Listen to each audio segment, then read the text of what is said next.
But for those of you who don't know, Gage is my coach for CrossFit. He's been my coach for, was it like Two? 3 years, maybe? Yeah, 2 Yeah. years. So he's helped me anything from strength to endurance to specific competition work, just general open work, and anything in between. So that's my relation to Gage. If you want to give a little backstory on yourself, you can. I know you went to UNCW and you did like exercise science.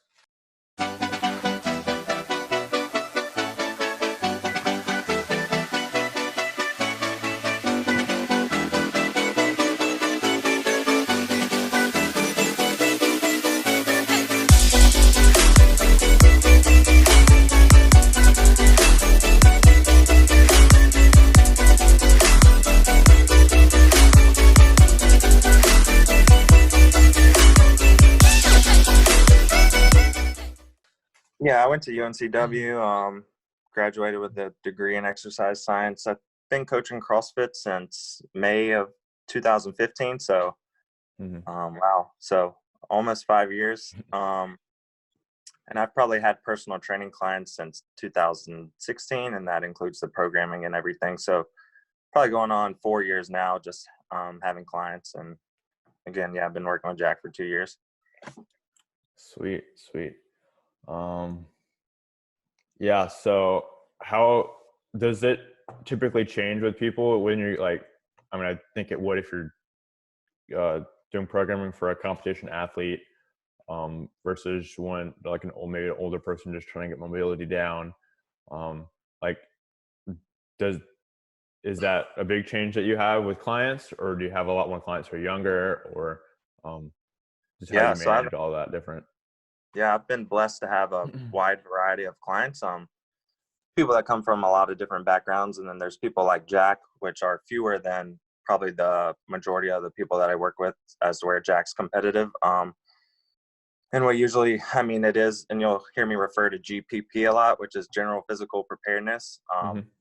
So we establish that base all year, and then just for example, Jack wanting to do a competition, we'll set a date, the competition, and then just seeing where he is a certain number of weeks out. It could be 8, could be 12, getting away from the GPP, which I would say is strength, including Olympic lifts, and then aerobic base.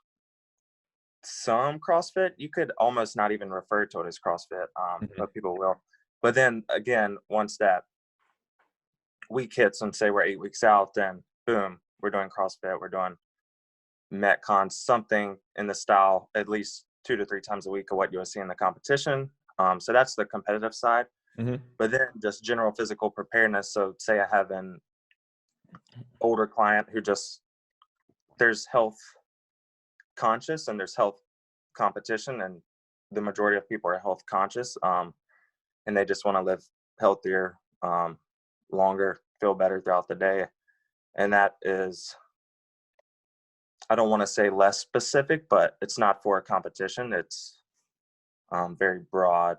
So a lot to work with. Would you say more college students, because this is a more college fitness focused, I guess, interview, would you say more college students like, I guess, general CrossFit, maybe the competition side of things? I know some of my athletes that we work with in the club, some wanted to do comps, some didn't.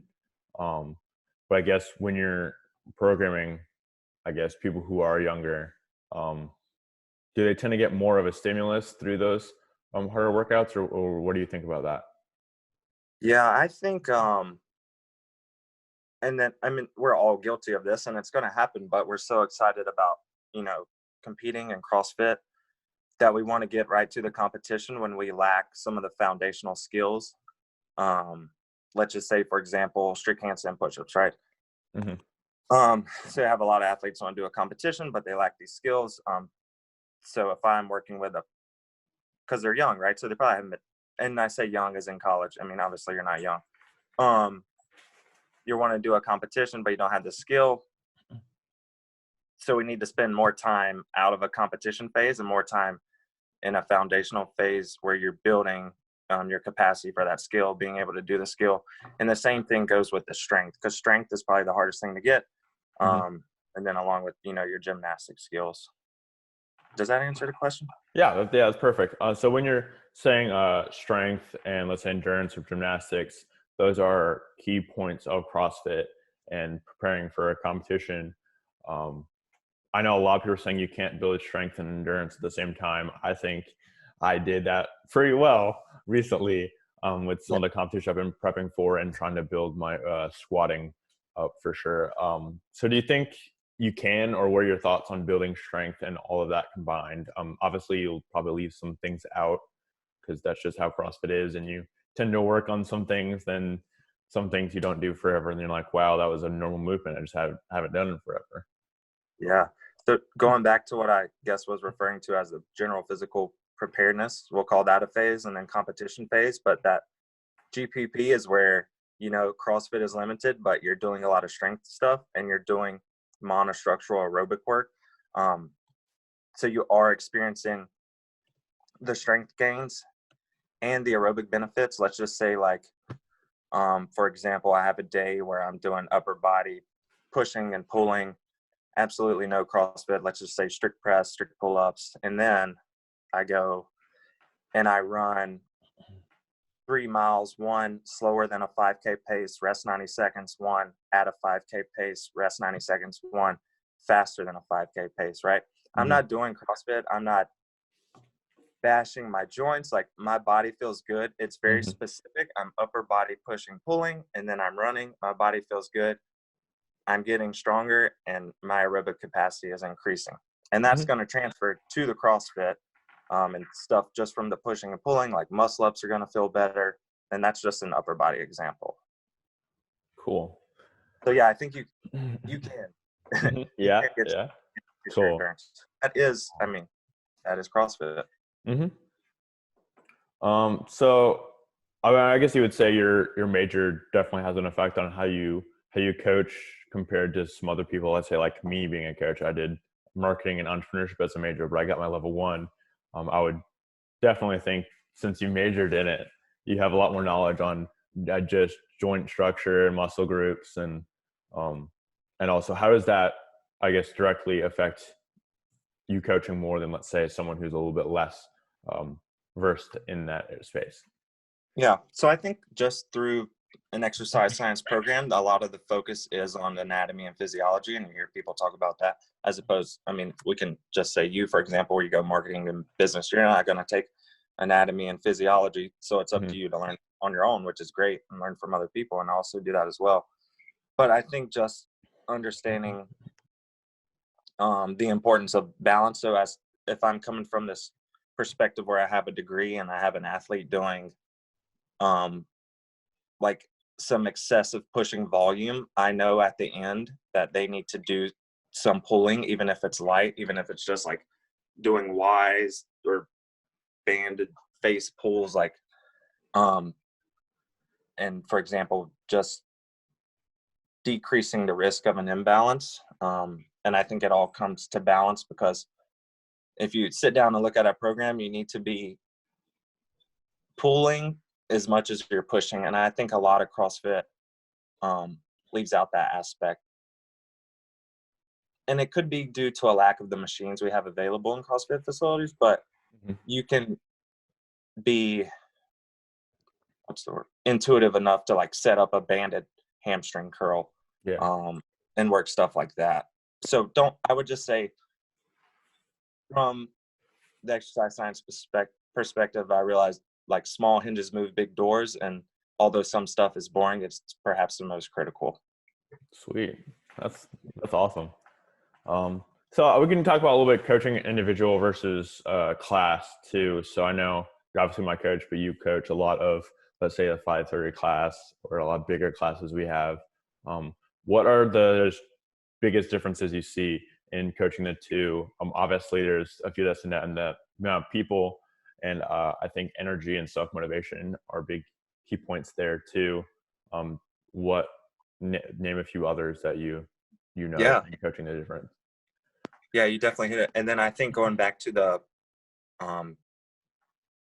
being healthy for competitive reasons, like, you saying in an individual client, and as to where this class, they're basically all there just, you know, to be conscious of their health and improve their health, again, just from an hour a day. And then I think other things, you obviously can't sit there and look at one person the whole time. So you just have to see, and oftentimes let's just say, for example, there are 3 things wrong with this movement that this person is doing. But first I need to evaluate safety and fix that. And I'm going to say that, and probably only that, and then go around to other people and then reevaluate. Making sure that they do it correctly. And then you say, better, now this time, can you squeeze your shoulders back before you pull, right? But then focusing safety first and then keeping from there.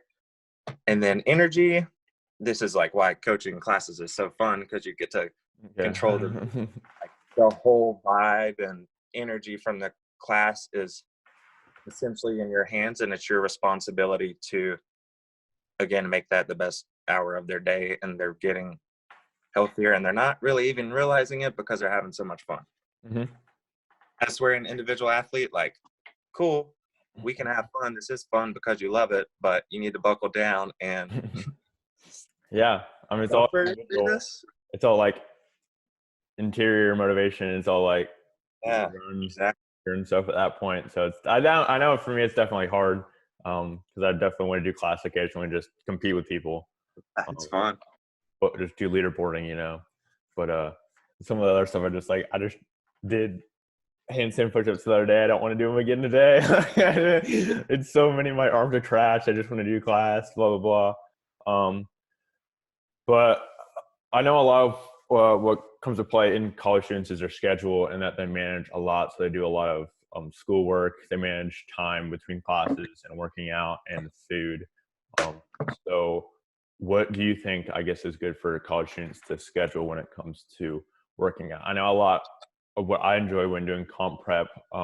This was like way back when we actually had like maybe regionals, and I was training with our regionals teams and doing Reignited games prep. I would love to do those morning endurance workouts that we had when I was doing AMs, PMs. And so I'd love to get on those air runners and rowers and just a lot of endurance work in the morning, and then do more CrossFit strength stuff in the afternoon. How do you think college students should manage time when it comes to trying to be a competitive CrossFit athlete, but also doing full-time schoolwork? Because I know also that some big CrossFit Games athletes aren't necessarily full-time students, because they are focusing on the sport and they're more professionals at the sport than others. But how would you manage being a full-time student and doing CrossFit? Yeah, that's a great question. And it all, boils down to your priorities. And I guess you can compare it to a college athlete, where you are a student athlete. So obviously your studies come first, paying all that money for your studies. So I think when you have the time to go to the gym and train, it should be focused on going to the gym and training, right? So how do I create that outside of the gym? And that can look like when I get, obviously you're eating, we won't even go into eating, but when I have a 15-minute break and I'm at the house, or before I go to bed, like I'm stretching, I'm mobilizing. So when I go into the gym, I don't have to spend my time warming up for an extra 10, 15 minutes because I'm so tight, because I haven't stretched outside of the gym, right? So that's one way to go into the gym ready. Obviously not saying you shouldn't warm up, but your warm up should not take 30 minutes, right? And then say I only have left in the gym. Okay, so that's one thing. And then I won't even, like, when you go and you're going to train and you want to be a competitive athlete and you're restricted on time, this doesn't matter if you're not restricted on time. Put your phone down. Like, you're there to work out, and if you're complaining about you only have an hour to work out in your schedule, well, get off your phone unless you're looking at your program, and go train. And then if you're taking class, great, it's an hour anyways. I'm really bad at that. I don't know if he's so talking about me about that, but I definitely go into the gym specifically just to talk with people before, and I ended up in the gym for multiple hours on end, and it's not helpful. But to the same point, I have been in the gym before big tests, before and after big tests. And so you manage a lot of mental health a lot when Yeah. it comes to working out. So how do you think that comes into play when coaching college students and also for college students when they're working out? Yeah, I think Just managing stress, I guess.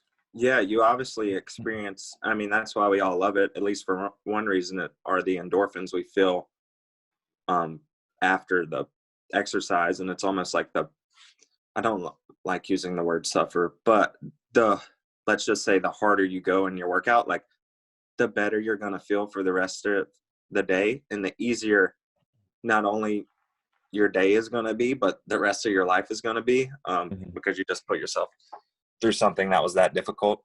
So it just makes everything easier. That being said, like if you are stressed, I obviously the best stress reliever, and I would say both of our opinions is to go move for an hour.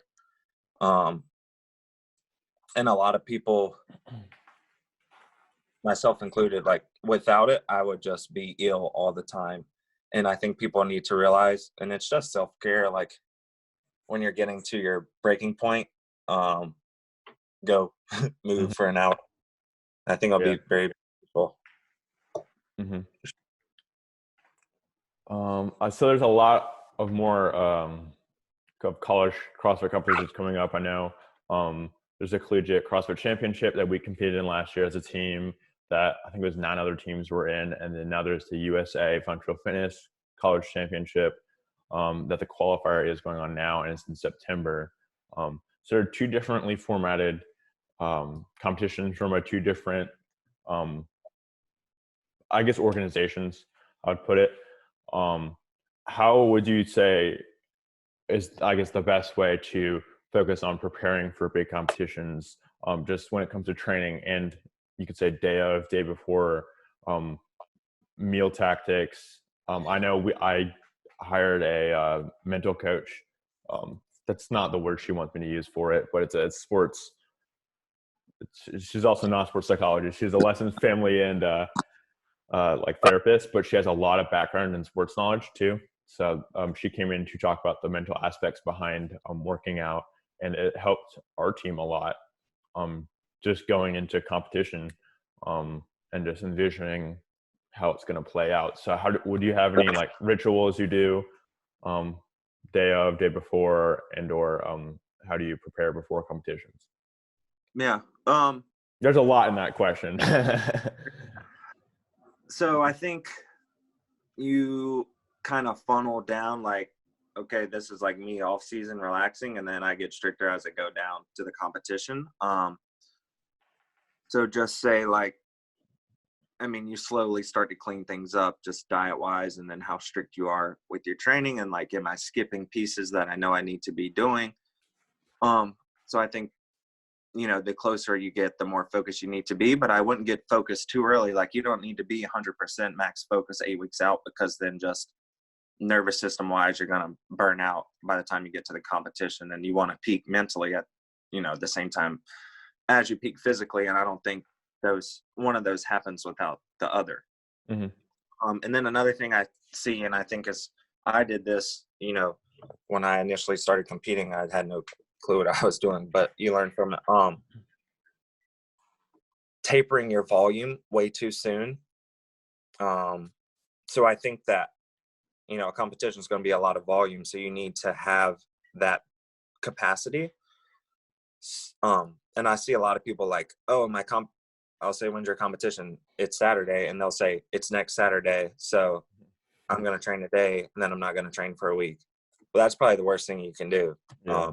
Everything's just going to shut off, right? So, I mean, it's okay to taper the week of, but again, it's like, okay, say the competition's Saturday, and this is my Monday's normal, Tuesday normal, Wednesday, and then I would even, rest Thursday, and then Friday, do a little bit to move so your body's awake and your lungs are open.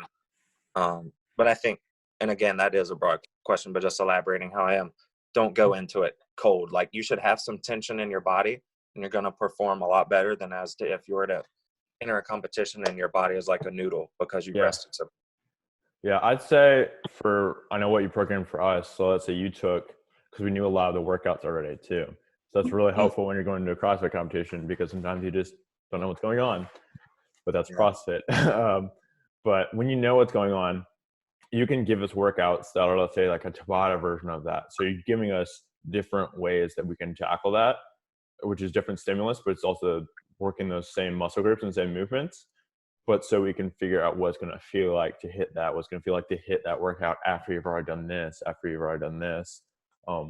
When it's your first workout energy, you know, and comp energy, everyone tends to go out really hot. Sort of my own thing anyway. I just go out hot with everything. But like managing those different aspects of breathing and energy between workouts, how do you fix that or coach people on that when you see workouts that they've already given you before the competition's even started? Yeah. I think you can go about that different ways. Personally, I like once the workout is released, you do it as soon as, and I'm just going to say, for example, let's say a month out, right? You do the workout and you see how you do. Great. There's intensity there. And then you evaluate what your limiters were in the workout, where you think you could do better. And then basically your way of practicing that workout is not doing the workout again until competition day. So you have all this room to improve, and you're going to improve. But throwing it, like you said, Tabata, or I like to do EMOMs, where you're just building capacity, whether it's with reps, with breathing, just for that movement. Because I mean, just mere exposure effect, the more you do something, the easier it's going to get, the better it's going to feel. And then so when you throw it, and also leaving out some intensity so that your nervous system, you know, you stay fresh, you can keep training and building the volume. And then you go back in and you're able to create more intensity just because of this capacity that you've produced. Cool. How long do you think it would take, let's say, so I know a lot of people, when the CrossFit games were around, when regionals were around, a lot of people came to the gym and their first thing is, hey, I want to be a CrossFit Games athlete, blah, blah, blah. Obviously, it takes a lot of time. How, I know you sort of touched on it earlier, with almost saying that it's a process, and then GPP and all, but how do you manage people's, I guess, intentions when it comes to joining a gym and wanting to be a competitive athlete? Well, let's say they're just not there yet. Yeah, I think it's great to have competitive aspirations that are that large. And I mean, I think you can compare it to life, of like what your dream job is and where you want to be, but you have to look at like, what is the next step I can take? What's the next thing I can do in this moment, or the next moment that I have the opportunity to work on it to get better for me to reach this long-term goal that I have. And I guess you could just call that AKA short-term goals. So yeah, it's great to have I would kind of have hindsight on the bigger picture, but then your focus on the next step, and not being disappointed with the amount of time it takes to get where you want to be. Because you're probably honestly never going to be where you want to be, right? Even if you make it to the CrossFit Games, now I want to win the CrossFit Games. Yeah. Again, just like life, like you have to find your joy in the journey and the process of becoming that. Cool. Well, that's great. That's really all I had. So obviously I think there's a big, and I've discussed with many people, that's why I even started a club in the first place. I wanted to start a CrossFit club in a collegiate CrossFit club because I wanted to make CrossFit more affordable for college students. What else do I want to do? Compete, and obviously promote CrossFit and then health, nutrition, and wellness. But the sport's obviously growing, obviously with the new, bigger competitions coming into play. And I think just the technology, advances in technology and online platforms, is making it easier to stream a lot and do a lot of videos. And so that's a big reason why I'm trying to do a sports broadcasting network for collegiate competitions. Because I know I've live streamed some stuff of what we've done. But I think if we can make it more like I don't want to say like an ESPN or CBS or anything, but utilize the technology and streaming softwares we have to promote the sport even more and just grow the sport. I think it has the entertainment potential to do well. Obviously, the standards behind it are a little different, and the brand behind it can hurt somewhat of the growth of the sport. But I think there's a lot of ways to get around it too. It's going to take time, and I think there's a lot of little steps that are being done to help with it. So I was just wondering your ideas of just the future of the sport. Obviously, it's changed a lot recently, even with the change of the games and regionals, and even now with COVID-19 and how everything's basically online. How do you think the future of the sport, how do you think it's going to grow? Yeah, what do you think is the future of Yeah. CrossFit?